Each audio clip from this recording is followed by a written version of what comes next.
ने ruling party के friends का, माननीय प्रधानमंत्री का बहुत एहसान मानूंगा कि उनकी वजह से या उनकी कर्तव्य, उनके हरकतों की वजह से आज अपोजिशन पूरा एक हो गया। जिसकी ज़रूरत थी देश को, लोकतंत्र को ज़रूरत थी, वो अंतोगत्वा एक होता हुआ दिख रहा है। बिल्कुल करीब करीब एक हो चुका है।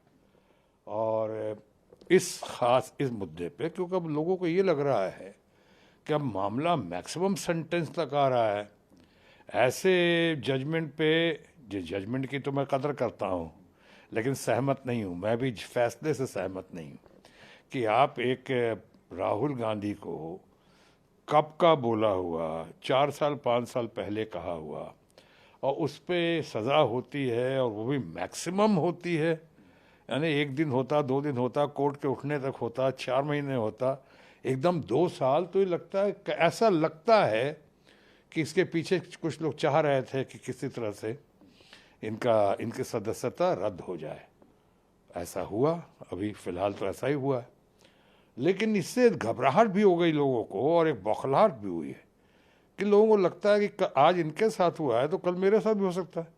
जैसे कि ईडी का और सीबीआई का, जैसे गवर्नमेंट एजेंसीज के रेड्स जिस तरह से हो रहे थे, 5,000 से ज़्यादा लोगों पे रेड्स हुए हैं, उसमें से एक भी नाम हमारे बीजेपी के दोस्तों का नहीं है, एक भी नाम बीजेपी के सदस्य का नहीं है। 95% से ज़्यादा रेड्स जो हुए हैं वो अपोजिशन पे हुए हैं। तो ये मामला अब सुप्रीम कोर्ट में पहुंच गया है। इसलिए अभी मामले पर कुछ ज़्यादा विस्तार से नहीं जाना पड़ेगा, क्योंकि मामला सुप्रीम कोर्ट में है और ये जाना ही था एक दिन सुप्रीम कोर्ट में, सबसे ऊंची अदालत में।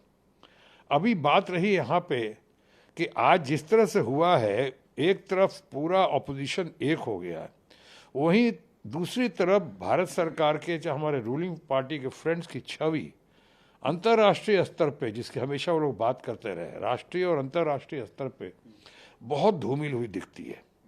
कि क्या मतलब है कि आपने कहा आज तक किसी को ऐसी सज़ा नहीं हुई है भारत के इतिहास में, इस पे किसी को ऐसी सज़ा नहीं हुई है कि कहने के आधार पे, और कहने के आधार पे होना है तो हमारे बहुत सारे मित्रगण, हमारे माननीय प्रधानमंत्री जी भी, बहुत सारे लोग ऐसी ऐसी बातें कह गए हैं और कह जाते हैं, या तो जोश में या स्लिप ऑफ द टंग की वजह से या गुस्से में, ऐसी ऐसी बातें कहे जाते हैं कि कितने करोड़ की गर्लफ्रेंड और क्या क्या, और आपने, अब मुझे ज़्यादा विस्तार से कहने की ज़रूरत नहीं, सब लोगों ने कहा है। तो एक तरफ what is right for Peter should be right for Paul. लोगों को महसूस होता है उन्होंने कहा तो कुछ नहीं, यानी वही जो गाना है ना कि हम करें तो रासलीला और वो करें तो कोई कोई बात नहीं, तो हम करें तो कैरेक्टर ढीला, इस तरह की बातें हुई हैं। तो आज अंतोगत्वा जो जिस तरह से पार्लियामेंट को नहीं चलना था, मैंने शुरू में ही कह दिया था, मुझे नहीं दिख रहा था कि पार्लियामेंट चलेगा, क्योंकि ऐसा पॉइंट लाया था उन्होंने जो कि राहुल गांधी या उनके बहुत सारे समर्थकों का मानना था, उनकी पार्टी के अलावा भी, कि साहब यहाँ पे उन्होंने ऐसी कोई बात नहीं की है जिसके लिए उनको माफ़ी मांगना पड़े। ये तो रूलिंग पार्टी की तरफ से, हमारे दोस्तों की तरफ से एक बहाना क्रिएट किया हुआ दिखा। जाना था मुझसे दूर, बहाने बना लिए, यानी उन्होंने बहाने बना लिए कि माफ़ी मांगो। अब ऐसा कैच-22 फंसा कि माफ़ी मांगने, उनको माफ़ी मांगनी थी, न नॉर्मल तेल होता न राधा नाचती, तो नॉर्मल तेल हुआ ही नहीं, उन्होंने माफ़ी मांगा नहीं, उन्होंने कहा हम चलने नहीं देंगे। भारत के इतिहास में पहली बार हुआ कि सत्ताधारी ने, रूलिंग पार्टी ने पार्लियामेंट को नहीं चलने दिया, व्यवधान पैदा किया, रुकावट पैदा की, और आज भी चल रहा है। ऊपर से अब ये हो गया है, ये फैसला जो विपक्ष के ऊपर, लोकतंत्र के ऊपर बहुत बड़ा प्रहार दिखता है बहुत सारे लोगों को। तो मैं एक तरफ कहूँगा कि पार्लियामेंट तो लगता है आज ही कल परसों में कभी भी, ऐसी संभावना है कि समय से बहुत पहले ही उठ जाएगा ये सेशन। और दूसरी तरफ मैं ये भी कहूँगा आपसे कि जिस तरह से हुआ है ये फैसला, और फैसला का जिस तरह से रूलिंग पार्टी ने स्वागत किया है, यानी रूलिंग पार्टी ने स्वागत किया, ऐसा लगता है जैसे चाह रहे थे कि ऐसा कुछ रीज़न मिल जाए, ऐसा कुछ बहाना मिल जाए ताकि हम सदन को पहले ही स्थगित करा सकें, समय से पहले, और किसी तरह से उनकी सदस्यता हम भंग कर सकें। ऐसा हुआ, सदस्यता उन्होंने भंग की फिलहाल, जो मुझे लगता है ये ऊपरी अदालत में ये स्टे नहीं करे, ये ये खारिज हो जाएगा। मुझे लगता है कि उनको इंसाफ मिलेगा, ऑपोजिशन को इंसाफ मिलेगा। जैसा पहले कभी नहीं हुआ वैसा अभी हुआ है और रूलिंग पार्टी इसका स्वागत कर रही है। उसका कारण बिल्कुल जाहिर है।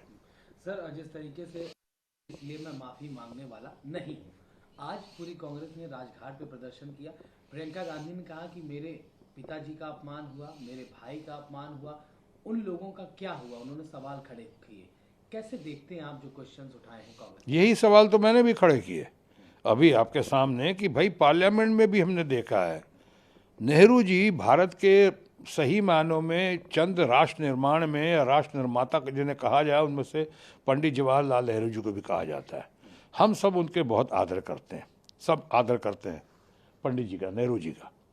और ऐसे नेहरू जी के बारे में क्या क्या पार्लियामेंट में नहीं कहा गया, कितनी बार विरोधाभास पैदा नहीं किया गया है, ऐसी ऐसी बातें कहेंगे। और अब तो व्यक्तिगत तौर पे भी उनके बारे में क्या नहीं कहा गया। क्यों कहीं नहीं कहता कि पंडितों का ये अपमान हुआ है, ब्राह्मणों का अपमान हुआ है? अरे ये कोई बात हुई क्या? अभी आप किसी व्यक्ति विशेष के बारे में सही या गलत जो भी कहते हैं वो व्यक्ति विशेष के साथ जाता है। आप अभी हमें नहीं लगता है, किसी को भी नहीं लगता है क्या एक रीज़न, एक पॉइंट निकालने की कोशिश की कि साहब अपमान हुआ है और पिछड़ी जाति का अपमान हुआ है, किसी खास जाति विशेष का अपमान हुआ है? कहाँ उन्होंने कहा किसी जाति विशेष का तो नाम लिया नहीं। उन्होंने सरनेम का जिक्र किया और कहा इन लोगों को, इन कह के कहा उन्होंने। गौर से देखिए, सारों को नहीं कहा उन्होंने, इनके ऐसे नाम ऐसे क्यों होते हैं, यही लोग ऐसे क्यों होते हैं, ऐसा कहा। तो ये कोई इतनी बड़ी बात नहीं है, ये इतनी बड़ी बात नहीं है कि साहब उसका इतना बड़ा आपने बवाल, इतना बड़ा हंगामा कर दिया। प्रियंका गांधी जो कह रही हैं उनकी बातों में सत्य है, उनकी बातों में तथ्य है। जिस तरह से पार्लियामेंट में उछाला जाता है और जिस तरह से बातें की जाती हैं, महिलाओं के बारे में कुछ लोगों ने बातें की हैं, पंडित जी के बारे में बातें की हैं, जवाहरलाल जी के बारे में, तरह तरह की बातें हुई हैं पार्लियामेंट में और पार्लियामेंट के बाहर भी। उसका कोई असर दिखाई नहीं पड़ता है। राहुल गांधी ने तथाकथित कुछ बातें ऐसी कहीं जिस पे लेके इतना प्रचार किया गया, जिसका तो प्रचार मंत्रालय तो रूलिंग पार्टी के दोस्तों के पास है ही, प्रचार मंत्रालय है, ट्रोल मंत्रालय है, और प्रचार किया गया और ट्रोल मंत्रालय और प्रचार मंत्रालय के जरिए और हमारे प्रचार मंत्रियों के जरिए वो प्रहार भी किया गया राहुल गांधी पे। और इसका नतीजा ये हुआ कि इतना ज़्यादा क्रोध, आक्रोश राजनैतिक तरीके से पहले कभी नहीं देखा गया जैसे आज देश में देखा जा रहा है। और ये जो समर्थन राहुल गांधी के लिए ही नहीं है सिर्फ, वो तो हैं, बहुत बड़े नेता हैं, यूथ आइकॉन हैं, बहुत लोकप्रिय हैं। उन्होंने भारत जोड़ो यात्रा जो की वो तो दुनिया देख रही और मान रही कि ऐसी क्रांतिकारी यात्रा तो आज तक पहले कभी नहीं हुई होगी। वो सब तो करके दिखाया उन्होंने। कल के भी प्रेस कॉन्फ्रेंस में जो उन्होंने कहा कि हम माफ़ी नहीं मांगेंगे, तो माफ़ी किस बात की मांगे?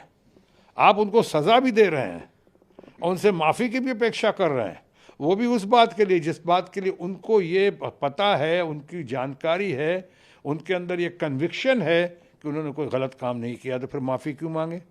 लेकिन प्रचार से आप तरह तरह की बातें करते हैं। सुप्रीम कोर्ट का नाम मेंशन करने के लिए अगर पिछली बार माफ़ी मांगा गया था तो लोग कहते हैं चौकीदार चोर है, उसके कहने में माफ़ी नहीं मांगी थी उन्होंने।